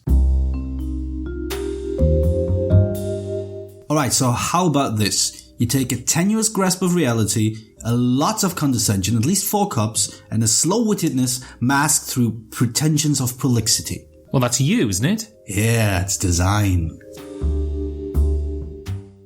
So this is where I think the game falls down, is in its design. Mm-hmm. And I think we've been talking about this pretty much for the entire review up until this point. It's just, I don't see anything in this game that's original. Right. I don't see anything in this game that makes me think, because what's wonderful about games, sometimes they take standard tropes and they just put this little twist on it. Mm-hmm. And then you think, that's clever, and that exceeds my expectations of what I thought this was going to be. And then, that pulls you in. I had this issue with Tyrants of the Underdark. Mm-hmm. It was just a by-the-numbers, cobbled-together deck builder game. And so I sold it because, frankly, it didn't do enough for me. And this game is very solid. It works. It's been play-tested. It doesn't break down. And I didn't not enjoy it. I enjoyed the game when we played it, but there's just no spark in the design for me. Oh yeah, no, I think I agree. There's this magical spark is missing. I'm not sure I'd put it up with I'm not sure it's originality that's lacking, but it does lack some sort of unique character. It feels like there might have been a game that had a lot of hard edges, a lot of weird moments and odd things to do. And it was all whittled down during playtesting process. It was whittled down to something that can be sold, that's palatable to the average gamer. And maybe that process went a little bit too far. I don't know if it was the designers sort of holding back all the crazy ideas. Was the publishers being, maybe this is too risky right now? I think I can see where they're coming from. But I think the end product basically is something where all the rules are so familiar that you kind of wonder why you would pick this game over any other. This is right. Familiarity breeds contempt, right? And also, I have an issue with seeing the maths behind a game. Right, yeah. And, I want my actions to have import within the context of the game. I don't want them to be exercises in mathematics. And this game puts its mathematics front and center. You're doing calculations, you're sorting out which thing is going to be worth which thing. And a lot of Eurogames do this, but there's something it seems to me there are tables on the board, yeah. Right? And I have an issue with tables on the board. The game board looks to me like a process sheet. Mm-hmm. Like a process macro that you go through to get these results. I also have an issue with that. Especially a game that purports to be this satire, this thematic choice, just lays its mathematics straight out in front of you and for me destroys any hope of immersion in the story and the struggle of the people, which is what it's supposed to be about. And I don't see that. It's a business simulation that's a lot of people say about Eurogames, the problem with Eurogames is they're like doing your taxes, right? Mm-hmm. And I disagree. I think they're often glorious puzzles that you have to try and work out, whereas this kind of feels a bit like doing admin. Yeah. No, I can see where you're coming from. I didn't mind that. I think economic game like Crisis and like many other economic games, to some extent, I think it's fair to be about mathematics a bit. I think it's legitimate. I think when you sit down to play a game about economics, you do kind of expect to do some math. It's usually, if it's a good game, it's fun math, or at least small math puzzles that are intriguing or funny or interesting. In Crisis, they are manageable. I think that's basically the most damning thing I can say, that all puzzles, all math questions in this game are manageable. Nothing is going to text you overtly. It's not like, all right, should I do this or should I do that? I'm not sure if I do this, then this will happen. But if this doesn't happen, then something else can happen. None of this actually takes place in the game. What you do is you go, all right, I have 4 actions I can choose. I need to do this, then this, then this. If this action is taken, I swap over to there, then I get 2 victory points less, and so on. These are they're not necessarily boring questions, but they are pedestrian. They're easy to answer. They're just too easy to answer. I think ultimately the game's design is so without any edges that it becomes a breeze to walk through, and ultimately suffers for it because you're not actually using your brain all that much. Well, a game called Crisis should have some peril, right? Yes. And there's just not a lot of peril. Pretty much. Playing this made me want to play. What did this bad boy make you want to play, Georgios? Well, I occasionally mention that I don't have a lot of Euro games or a lot of worker placement games in my collection. That is true. But it did make me want to play another worker placement game. It's a bit older, like 3 or 4 years old. It did get some attention because of its theme. Is I think about to get a reprint next year and get some, again, more attention, and I feel negative attention because of its change of theme. And the game I'm talking about is Prêt-à-Porter by Portal Games. It's fairly standard worker placement games. You place things, you collect things, and then you turn them into something else. But it's cleaner. There are not 14 steps. I think it was like 5. It's also much more cutthroat because you're really competing with other people. And one of the meanest things you can do in Prêt-à-Porter is tie with somebody, because that really screws them out of a lot of points. There's no tiebreaker as such, but basically, if you tie, you don't get anything, but you make sure your opponent doesn't get anything either. So that's really mean. It's very mathy, especially towards the end when the numbers and the multipliers really completely explode. It's not the cleanest of games, but it makes me want to play, but Crisis made me want to play Prêt-à-Porter because it's quicker, funnier, more engaging, and just more exciting than Crisis. I want to play, and it's a game I mentioned earlier in the review, probably very close to being my favourite worker placement game. It's a game that came out with quite some fanfare because the previous design that the designer had done was Caelus, and then it sort of fell away, and it's a beautifully innovative and interesting game, and that's Spirium. Spirium,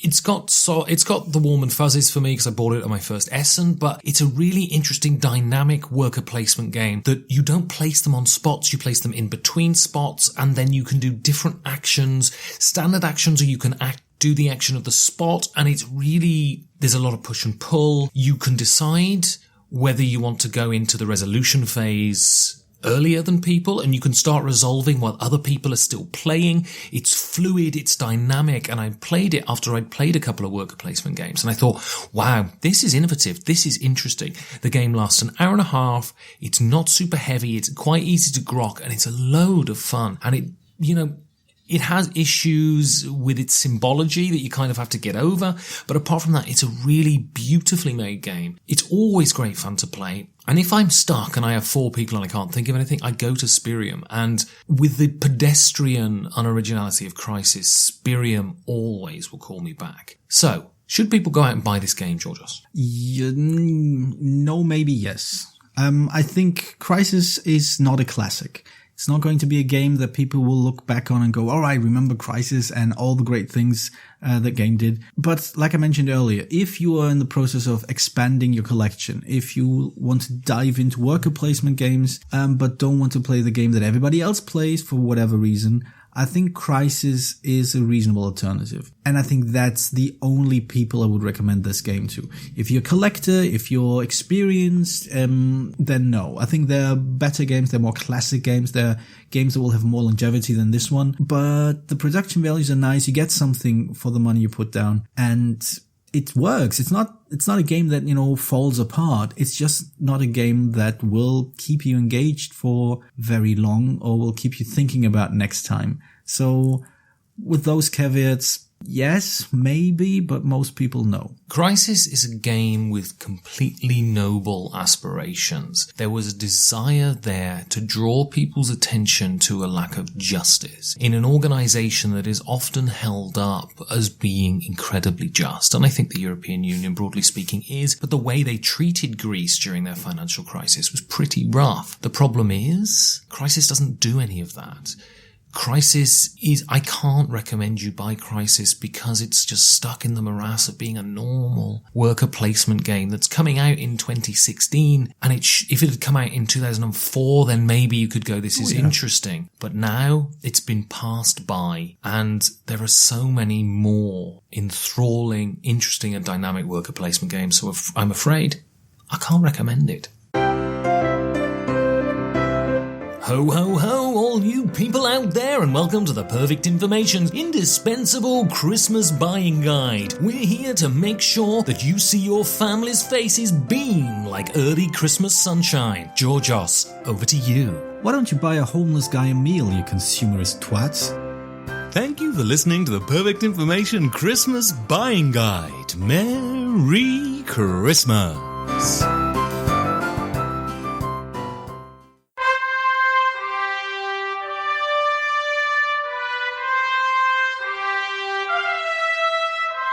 I had my first mince pie last night, Georgios. That's nice. Made by the talented hands of the glorious Jana from the Steps, and I ate it. What, the Steps? Like this dancing group from the 90s? Yeah, that's right. Oh, right, excellent. H. She was playing H from Steps. Cool. And it made me feel fair bit Christmassy, Georgios. Okay. Was it full of cinnamon? It had some cinnamon. It had mince meat, which is not minced meat, but mince meat. If you're not British, you won't understand, but mince pies are the greatest thing in the world. Okay, I guess I have to try it at some point. You should eat more mince pies. Anyway, so we've already revealed our contact details earlier in the episode, but we have a new gambit. We do indeed, yes. For Christmas. And we're going to continue it after the festive season. Hopefully. Yeah, there's going to be two massive changes coming. One, since we're old people, we're just now discovering Twitter. That's right. And that's where hashtags. People tweet. Yes, apparently this is what the young people do nowadays. And this episode's hashtag is Perfect Christmas, or Xmas. Perfect Xmas. Hashtag Perfect Xmas. And what we want you to do, people, we want you to go out there, listen to the show, and if there's bits you like, or there's bits you disagree with, or it's bits you agree with, just get on the Twitterverse, tweet us, and use the hashtag Perfect Xmas, and that will, bring us all together. Yes. As a community of podcast listenerville people. More or less, yeah. Yeah, so do tweet. Perfect Xmas is the hashtag. Let us know what works, what doesn't work, and we will make sure to turn on these, fancy new smartphone devices and Thunderboxes, I believe they're called, Georgios. Oh, you are so hip with the lingo. Absolutely. So, anyway, from us, over at the Perfect Information Podcast, we wish all of you listeners out there, the people, the Perfect Information Podcast listeners, finest Christmas, and we'll see you in between the years to look at what we've enjoyed playing and not 2016. Say good night, Georgios. Well, I'm going to sit down with the marketing department because I feel the show should go in a brand new direction in January, and we're going to put our heads together and come up with something that I think will appeal to our listeners. We don't have a marketing department. Hashtag Perfect Xmas. We don't? Then who am I paying? Not fucking me.